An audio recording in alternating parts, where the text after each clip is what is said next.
Poke the Bear is brought to you by PrizePicks and the GameTime app. And welcome into Poke the Bear, episode 288, presented by PrizePicks and GameTime tickets. My name is Conor Ryan, and as you can see, if you're watching on YouTube, we got a solo show today.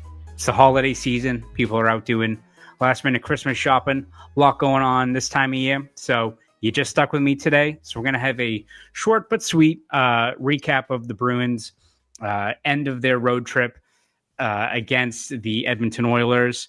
Obviously, not the result I think Bruins fans were looking for.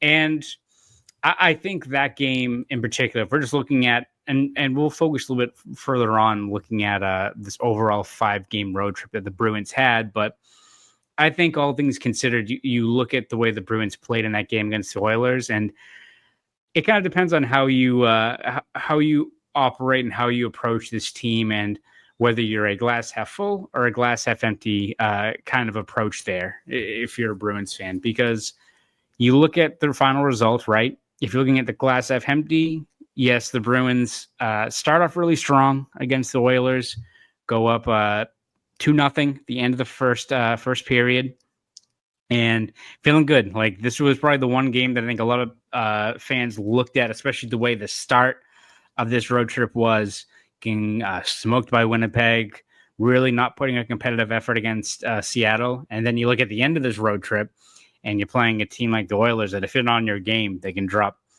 6-7 goals on you really quick. And we've seen that happen a couple times to the Bruins already this year. It was kind of a scary matchup. And the Bruins, to their credit, started off really strong. And so if you're a glass half empty, you're probably pissed looking at the fact that you had a 2-0 cushion, couldn't seal the deal. You give up the tying goal to Connor McDavid with 2 minutes and 21 seconds left. A lot went wrong on that situation. A lot of players that I'm sure when they look at the game tape, they're not going to be very happy about. When you look at, David Pastrnak had a really bad change, didn't get the puck in deep. Frederick and Charlie Coyle both had chances to get the puck, and they were both pretty soft on it. Turns the puck over. Zadorov kind of covers.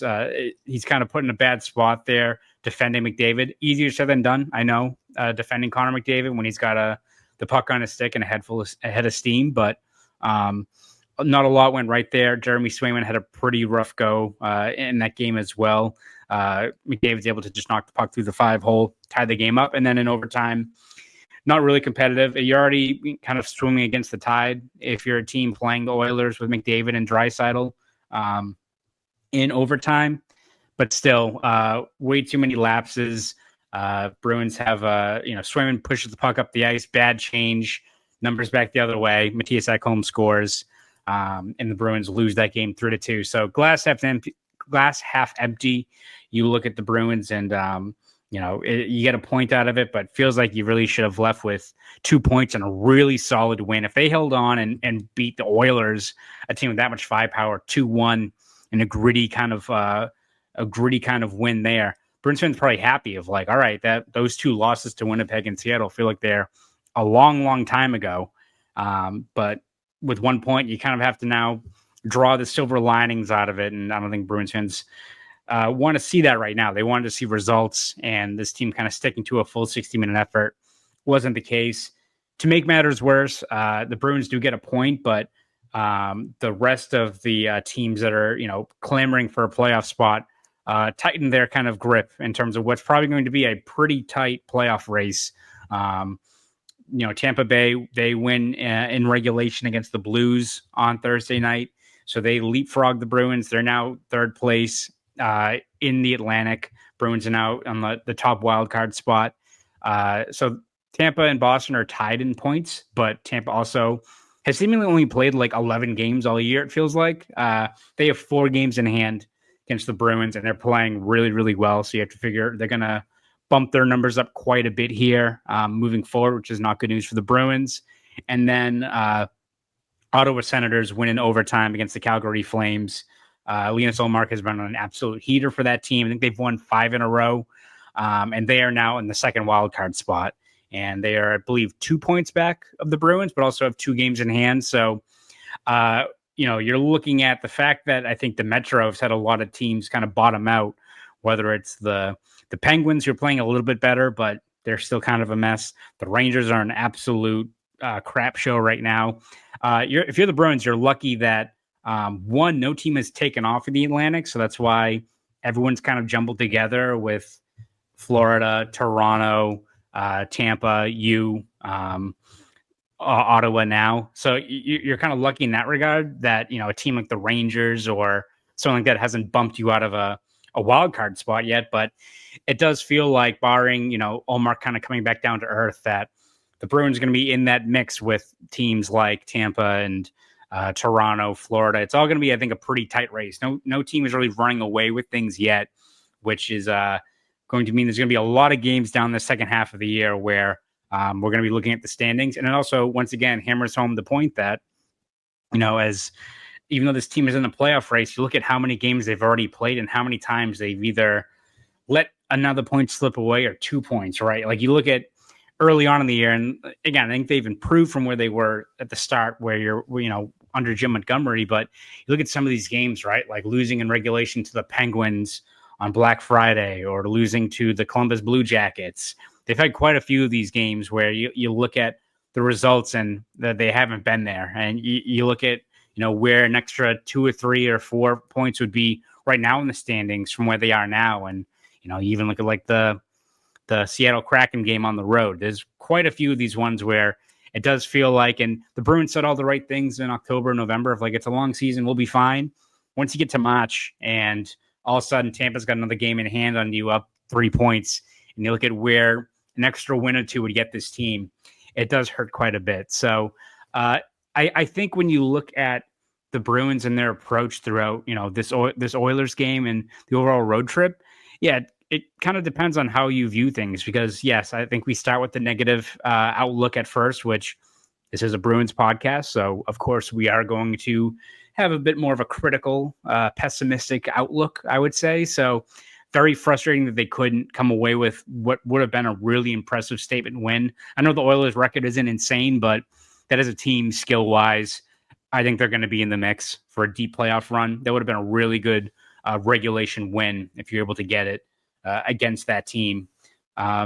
If you're looking at the glass half full approach, it is, I think this game, Bruins fans don't want to hear it, right? Because, you feel like you let 2 points slip away. But I kind of view it a little bit like that home game against the Vancouver Canucks, where Bruins controlled play for a significant portion of that one, right? They lose 2-0. They just could not score, couldn't make life easier on themselves, ultimately lose to Vancouver.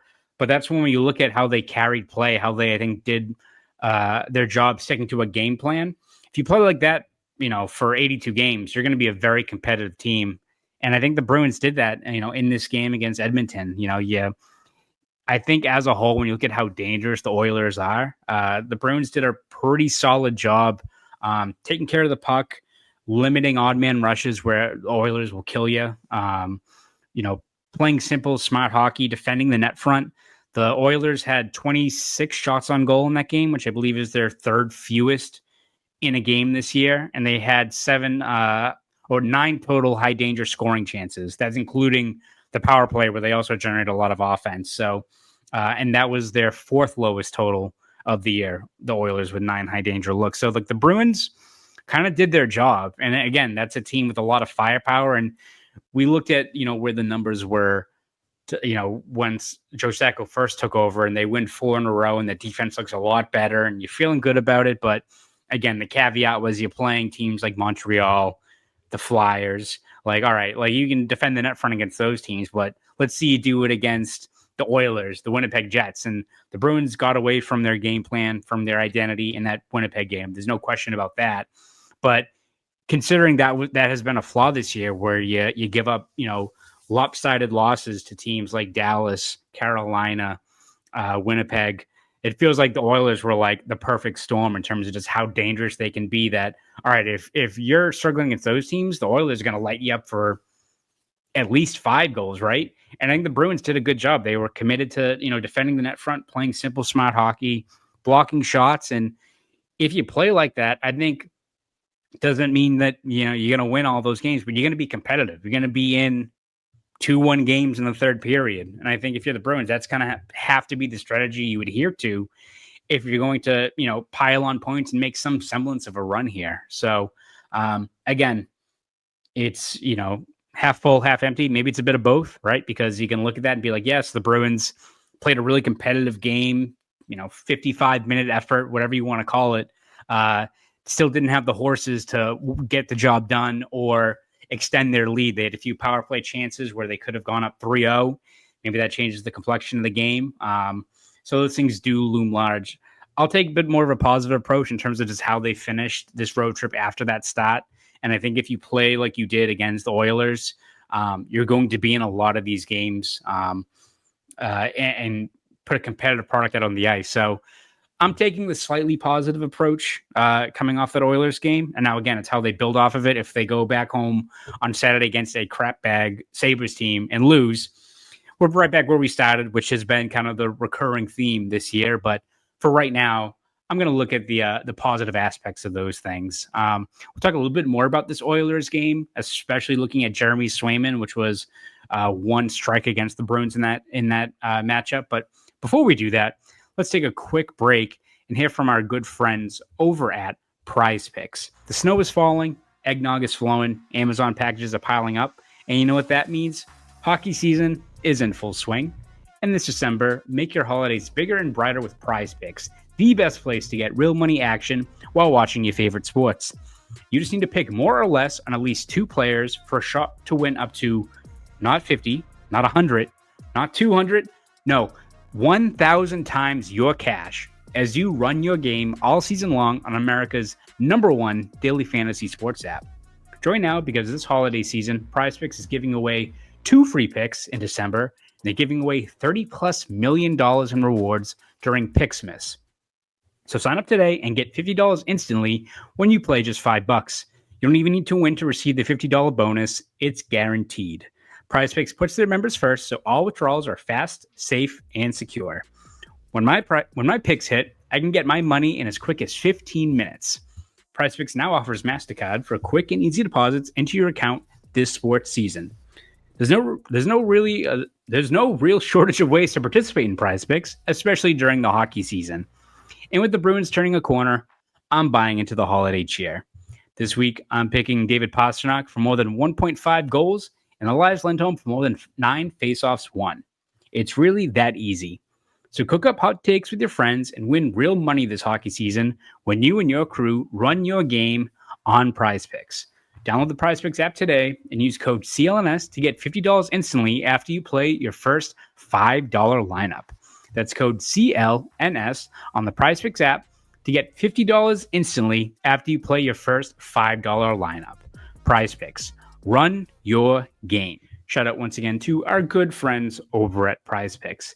I think in terms of final thoughts from that Bruins loss to the Oilers, yes, like you're going to knock the fact that I think there was lapses in terms of, bad line changes. David Pastrnak didn't have the best game, I would say, in terms of not putting more pucks on net, ill-advised plays there, not having enough opportunities to finish and give yourself some more breathing room against a team that can claw back from deficits pretty easily in the Oilers. But I still think the one that kind of, I think, killed the Bruins in this one, it's been unfortunately a trend all year long, is Jeremy Swayman not giving them the timely save they needed, right? And I'm not going to hop too much on the overtime 3-on-3, bad change again, numbers going back, rough situation from there. But I think in a game like that, where again, the margins for error are already very small for the Bruins and Swayman, just because of the lack of set scoring punch on this Bruins team, he's going to have to play at a very high level, especially if you're making the money that he's making now.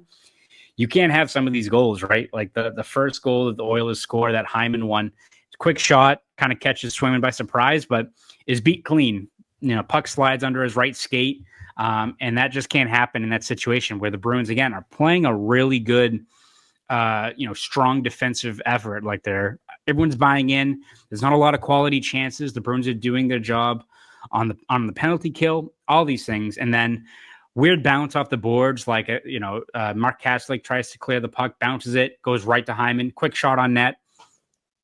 Swayman's caught off guard and the puck goes in. You just can't have that. And that's one where, again, it just gives the Oilers life and they start pushing a little bit more. They're getting more ozone time. And the Bruins didn't collapse, which is good. There's been times this year where we've seen where things just completely bottom out for the Bruins and they come up short or the game gets away from them in a hurry.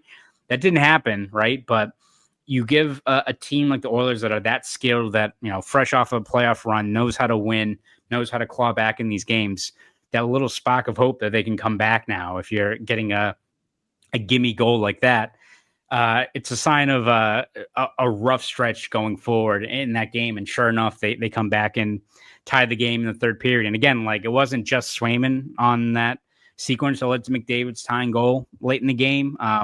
Bruins were soft on the puck, weren't clearing the puck out. Zadorov had a rough go of it in terms of defending him there, but still, like, Swayman, even after the game, noted that he thought McDavid was going to pass, leaves the 5-hole open. McDavid's too good of a player, even with limited time and space, he's going to poke the puck through and lead to a tying goal for Edmonton.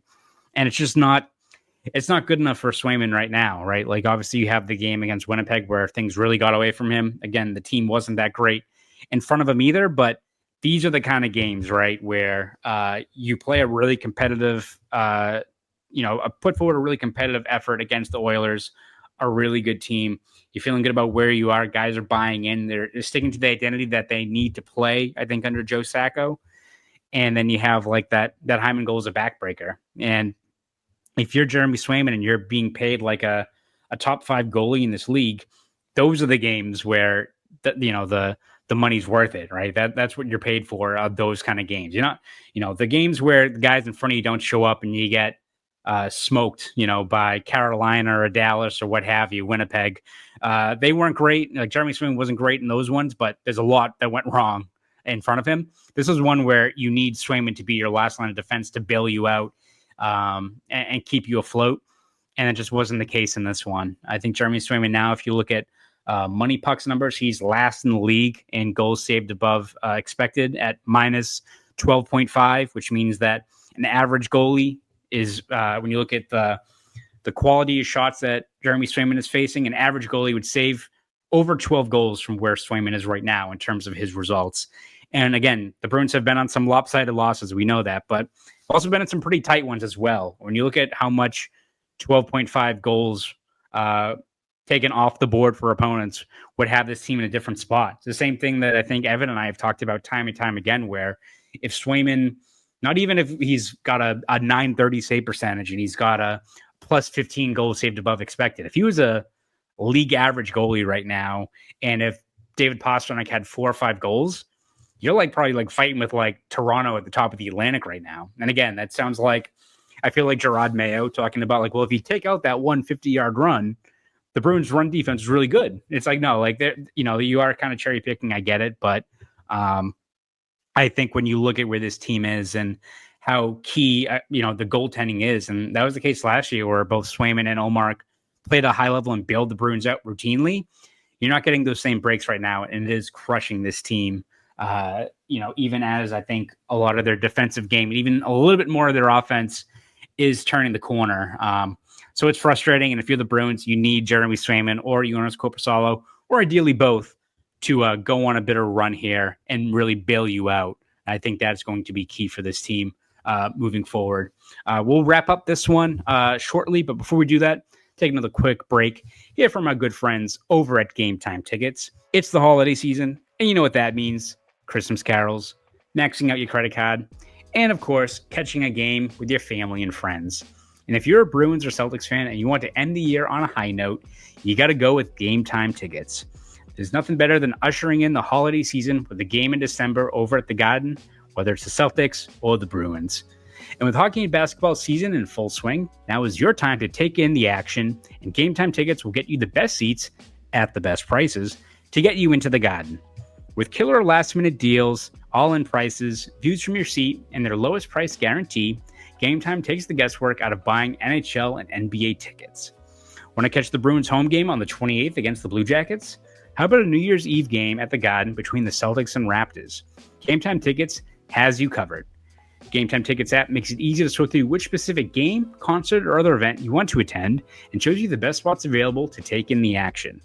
GameTime has a new feature called GameTime Picks, which makes getting tickets to see your favorite teams play live even easier. GameTime Picks filters out the fluff to show you only incredible deals on great seats, so you don't have to waste time searching through thousands of tickets.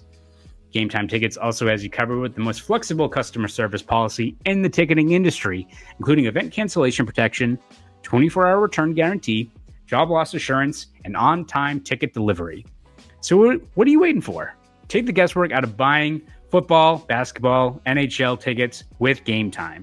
Download the GameTime app, create an account, and use code CLNS for $20 off your first purchase. Terms apply. Again, create an account and redeem code CLNS for $20 off your first purchase. Download GameTime today. What time is it? A game time. Shout out once again to our good friends over at GameTime. In terms of wrapping this one up, I think other noteworthy things from this game, it was Oliver Wahlstrom's debut, and I think all things considered, some encouraging signs from him in this game. I think you look at what the Bruins are hoping to get out of a player like him. A bit of a one-dimensional player, I think, so far in his NHL career, and that's even with the production not necessarily matching the potential that he has in terms of his shot and offensive capabilities, but not known as being much of a skater, not known as being much of a defensive player, but I think made some solid plays. I don't think he's going to be, it's kind of the same as what you said with guys like Morgan Geekie or Justin Brazeau. Skating's not their strong suit, but, you can impact that by your effort and what you're doing out there. And I think you saw a lot of that from Wahlstrom and what has been a trend all year. I think it's, again, maybe the silver lining approach, but that third line with Coyle, Frederick, and Wahlstrom, two guys, especially in Frederick and Coyle, that desperately need to get going for this team if this offense is going to rebound in any semblance of fashion. That line as a whole had a 6-0 edge and high danger scoring chances against the Oilers. So generating looks, again, doesn't mean anything if you're not putting in the back of the net, but considering how many of these games where we've watched the full matchup and you're like, I didn't really notice Coyle or I didn't really notice Frederick out there. And again, it wasn't like they were also without faults. As I said, you needed more from Coyle and Frederick in the neutral zone in the sequence leading up to McDavid's goal. But I still think it's better that you have a player in Wahlstrom who does have that shot, is able to generate some chances, whether it be at 5-on-5 play. Saw a little bit of him on the second power play unit, even though they didn't get a whole lot of run in that matchup. But I think it was a positive result, all things considered, for what Wahlstrom can bring this team. I think the writing was on the wall with Tyler Johnson, who was placed on waivers for the purpose of a contractual buyout. So he's probably going to be a free agent, will be able to hit the market, and it just didn't work out here. The Bruins were hoping they had their next Danton Heinen in terms of PTO guy that became a key piece for this team. Was not the case with Johnson. Was a healthy scratch in 7 of his last 8 games. Gets in the Seattle game, was a -4. Commits an offensive zone penalty early on in that one. Just wasn't able to make much of an impact here. So I think the Bruins see a guy like Wahlstrom as someone who can fit that same bill in terms of maybe giving them a bit more of a scoring threat. And again, it'd be great if Wahlstrom had 2 goals against the Oilers, right? Like an immediate kind of results or anything like that. But I do think sticking him with Coyle and Frederick, you at least saw them generate some looks. He had a quality chance, Wahlstrom, early in that game against Stuart Skinner, who actually, I know, I don't think Stuart Skinner is going to be winning a Vezina anytime soon, but actually had some really quality stops in that game. So I think when you look at just where the Bruins desperately need scoring on that third line, I think it's a solid start. And I'd like to see, ideally, the Bruins keep Frederick, Coyle, and Wahlstrom together for a couple games here and see if you can get any of them going, whether that's Wahlstrom himself or Coyle or Frederick. So I think that is going to be key for this team going into Saturday's game against the Buffalo Sabres, a team that is not playing very well at all. So if you're the Bruins and you're trying to, again, build off of 5 points in their last 3 games of that road trip, it'd be good to have a pretty strong effort against Buffalo because, man, if they lose that one or even end up with a point, and you look at the way Tampa's playing, you look at the way Ottawa's playing, a few of these other teams, not good. You feel like you're back at square one after I think you've seen them make some progress over the last week. So we will see how that all plays out moving forward. Once again, this is episode 288 of Poke the Bear. Thank you all for listening, and you fans have a great rest of your week.